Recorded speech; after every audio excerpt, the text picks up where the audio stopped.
Good day, my dear listeners.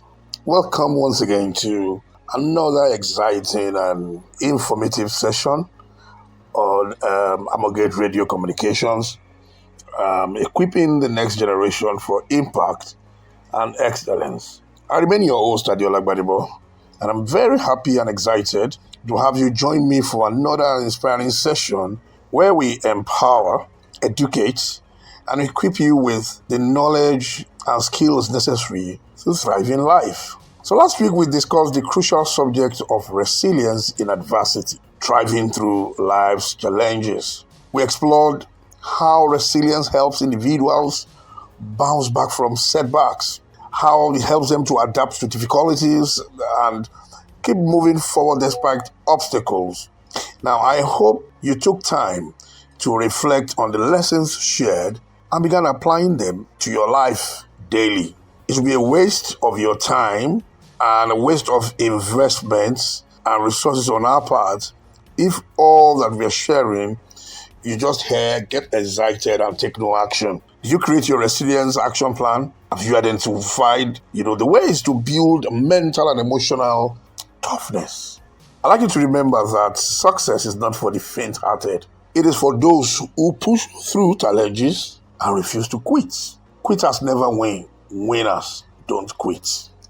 Today, we're shifting our focus to a topic that is vital for long-term success and stability. Financial discipline, building a foundation of wealth. That's our topic. Financial discipline, building a foundation of wealth. So I know that it's a desire of everyone. It's a wish. We all wish to be wealthy. Sometimes we have imaginations of we being, stupendously wealthy and, being able to buy the cars of our choice, build the house of our dreams, and be able to travel the whole world without a care. Being able to provide for our loved ones, our children, our wives, our husbands, and everyone around us, and be called Odogu. Yes, I know. However, financial discipline is the key to lasting financial freedom. It is what separates the wealthy from those who continuously struggle with money. Because without proper money management, even those who earn a substantial income, earn $1 million monthly, 2 million naira on a monthly basis, can find themselves in financial ruin. Yes. So today we're trying to uncover the secrets of financial discipline, to highlight good and bad financial practices and distinguish them, make a difference, to distinguish between the mentality of the rich and the mentality of the poor. So if you want to be wealthy, you've got to think like a wealthy man, act like a wealthy man, and, take the steps that they take. How do they think? What's the mentality of a wealthy man? What is the mentality of a poor man? Let me give you a few reasons why financial discipline is important. 1, it prevents reckless spending and financial instability. 2, it fosters long-term wealth building and financial independence. 3, it ensures you are prepared for emergencies and unforeseen circumstances. 4, it allows you to make informed and strategic financial decisions. Informed and strategic financial decisions. Informed. Something is that is the reason. You have a good reason for taking those decisions. Informed financial decision. You want to buy a stock in the stock market. You knew that you have information that stock is falling because they're trying to do some things. So the stock is falling, and then you buy the stock. Suddenly, you found out that the stock is rising. If you are doing, maybe all you are doing is, buying and selling, the stock is rising. You found out that you bought at a low price. The stock is rising now, it's risen to a point where you also knew that it will start falling again, and then you sell off. That's an informed financial decision. Number 5, it helps you develop a savings and investment culture. It helps you not to spend all that you have. You have for savings, you have for investment. It protects you from falling into unnecessary debt and financial stress. I've been in debt before, and I can tell you that it is a lot of stress. It's something I would never allow to happen to me again. When you are in debt, it's a lot of stress on your mind. It blocks you. You cannot think so well. If the person you are owing money, calls you and you see the person's call, showing up on your phone, your heart begins to beat fast. You are not sure whether you are going to pick the call. You don't know what the person is going to say. So if you see a strange number calling you, you are not sure whether it is that person trying to use another number to call you. If this person has called the police before and the police have been involved and they call you, you can imagine the kind of stress. So it is not palatable. So today we'll be discussing even more about some of the good practices that you need to have, and then the bad practices you should avoid. There are definitely a lot of practices that we do that's not going to help our financial wealth building. It's not going to help you to build any foundation for wealth building. So here are some 15 good financial practices. We're going to talk about them, and you'll see why these practices will help you. Number one, create and stick to a budget. Have a budget. Do you earn a salary? If you earn a salary, you know how much is coming into your hand at the end of the month. How do you intend to spend it? Create a budget and stick to your budget. Number two, live within your means. I'm stressing it so you would understand how important it is. Live within your means. Stop trying to impress people. The people you are trying to impress are not even looking at you. Live within your means. Don't spend more than you're earning. If you are spending more than you are earning, it means that you are borrowing to sustain that spending. And that's the debt that I ask you never to fall into. Set financial goals and track your progress. Set your financial goals. Track the progress. How much do you want to earn by so time?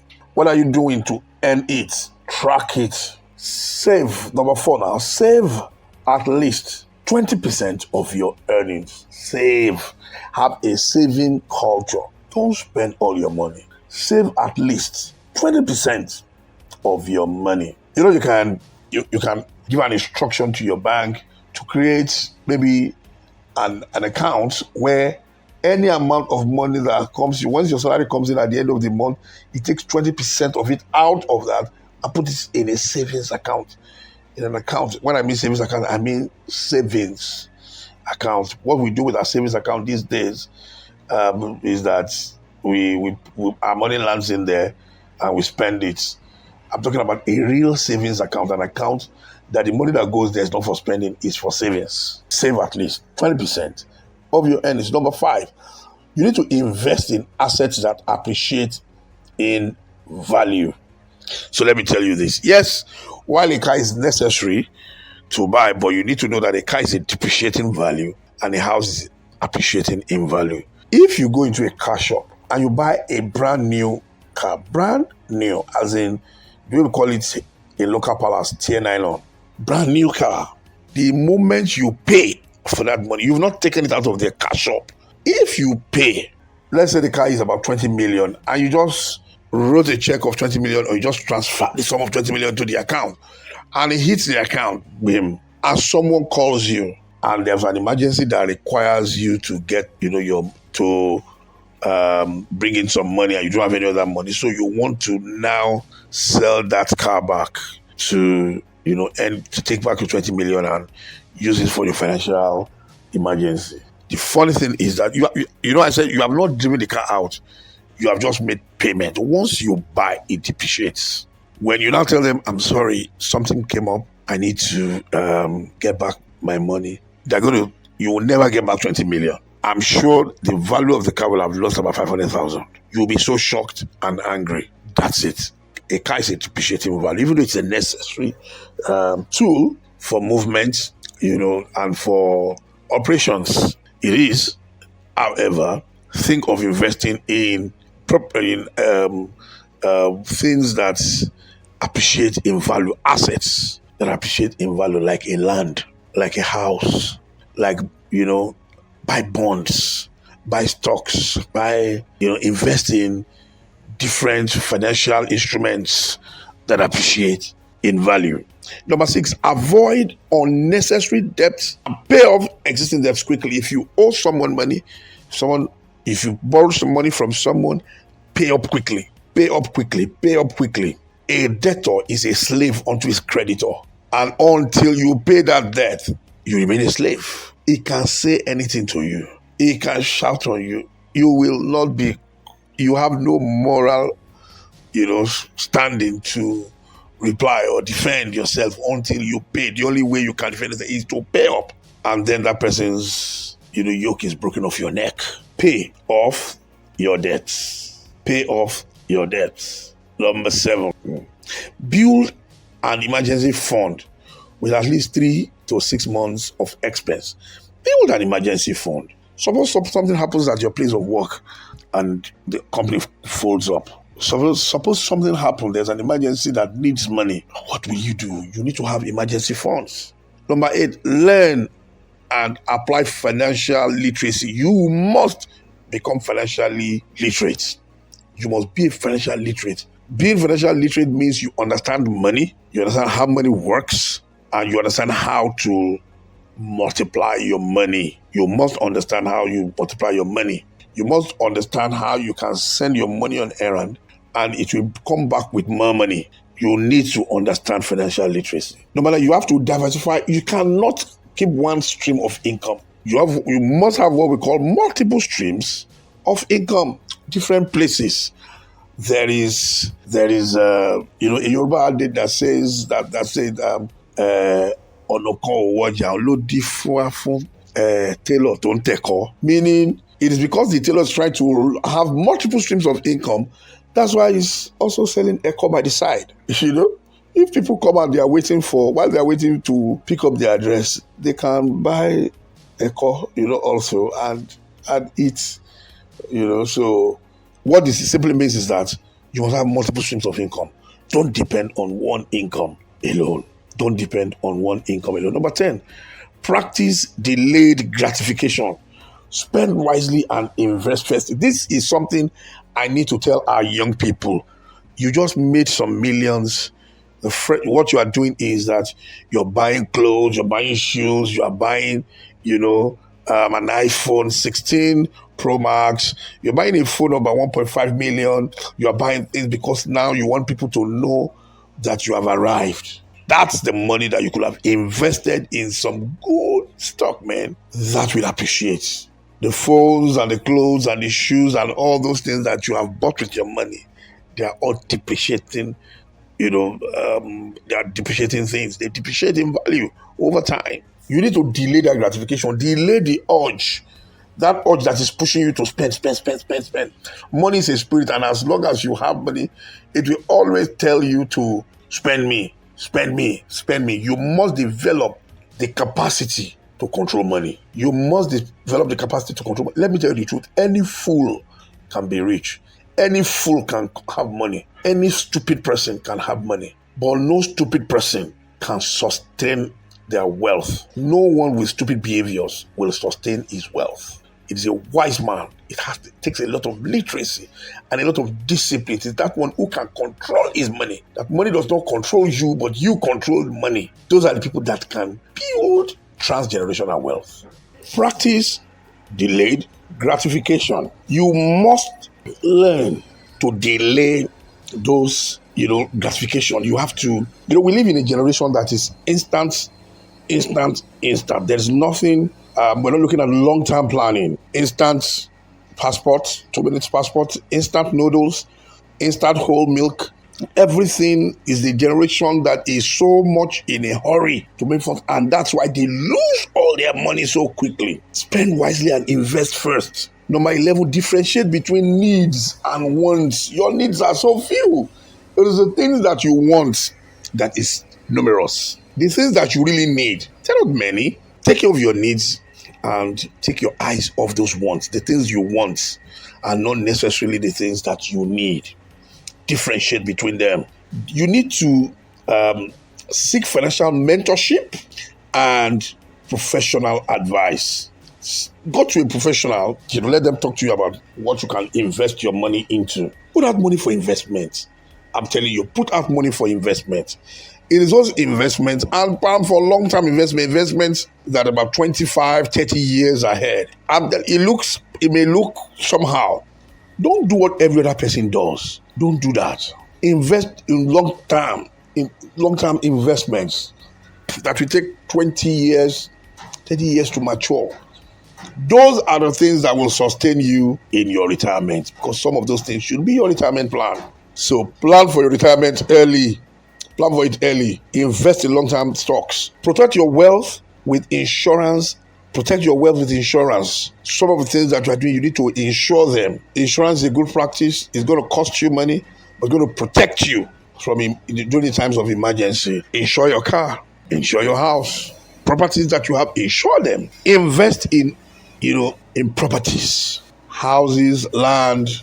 Invest in them. And one of the things you should think of as a wealthy person is to give back to society. Give back to society. Invest in people, build other people, raise people up also. Invest in them. Here's the list of some 10 bad financial practices. When you spend more than you earn. Of course, if you're spending more than you earn, like I said earlier, it means you are taking money from somewhere else. You are borrowing money to satisfy your wants. Control your appetite. Don't stop buying on impulse. Wow, I saw this phone with one of my friends. I'm going to buy it. Number 2 is not having a budget or financial plan is a bad practice. Taking on unnecessary and excessive loans. I don't need to, talk so much about that alone. I think I really emphasized on that earlier. Impulse buying and extravagant spending. Most people spend extravagantly not because they need those things, but because they want to impress people. No one is looking at you. There's no really impressing people will only eventually hurt you. Living from paycheck to paycheck, meaning you only depend on your salary. It's dangerous. The day that paycheck ceases, have you found out recently that many people who were supposed to retire from civil service refused to go? You know why? They didn't plan for their retirement. It happened, it came onto them suddenly. But 35 years cannot be suddenly. They didn't just plan. Not keeping track of your expenses. That's number 8. You must keep track of your expenses. What did I spend money on? I went out with 20,000 naira. I have 4,000 naira with me. How did I spend it? Track it. Track it and ensure that you spend everything, because that's accountability. Accountability is a good discipline, for building wealth. Number 9, when you are engaging in high-risk investments without proper knowledge. People say, people are making money in cryptocurrency, people are making money in Forex, oh yeah, let's go. You go and trade on Forex, on the Forex market, you put in 300,000 naira to trade on Forex, and then you put in one lot, or you do 10 lots. You are trading with 10 lots, and before you know it, the market moves 13 pips against you, erodes all the money. Before you know it, you lost your money because you lack proper knowledge. You need to seek knowledge. Don't just invest in it because people say they are making money. How does it work? Ask yourself, look at it. It's not every investment that is for you. Look at it. Can you do this investment? Do you have the time? Do you have the tenacity? So if you do not, simply, it's not compulsory for you to do that investment. It is not. Protect your money. Stop procrastinating financial planning and management. Financial planning and financial management is something that you must do. Not doing it is a bad financial practice. It is a bad financial practice if you do not do it. Ladies and gentlemen, we are still on Amogate Radio Communications, and we're still talking about equipping the next generation for impact and excellence. And today our topic is on financial discipline, building a foundation of wealth. And we've spoken about some of the importance of having financial discipline, some of the good practices and the bad practices. This is the first part of today's episode 7 rather. Now, episode 8 we will conclude on financial discipline, building a foundation of wealth 2. This is 1 now, and We'd like to say thank you for listening to us. And we're asking you to take financial discipline really, really serious. You need to be serious. You need discipline to be financially disciplined.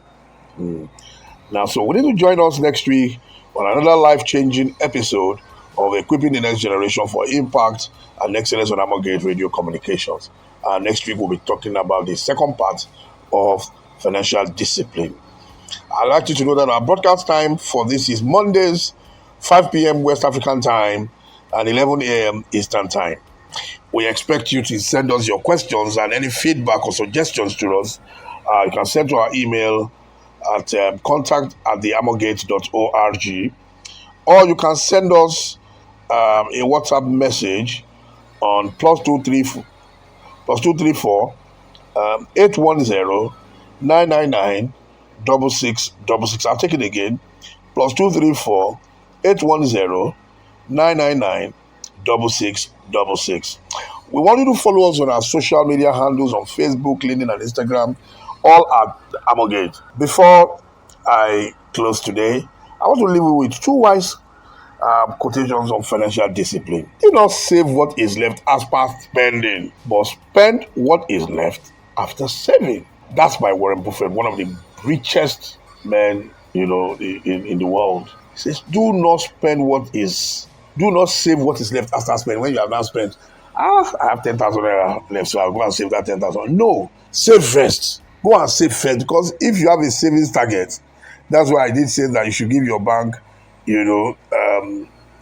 have a mandate for the bank that any amount that comes, this amount that comes every month, this salary that comes every month to my pocket, I want to save 20% of it. Let them first take it out. It's whatever is left that you should spend. The second one says, financial peace isn't the acquisition of stuff. Young people, you need to learn this.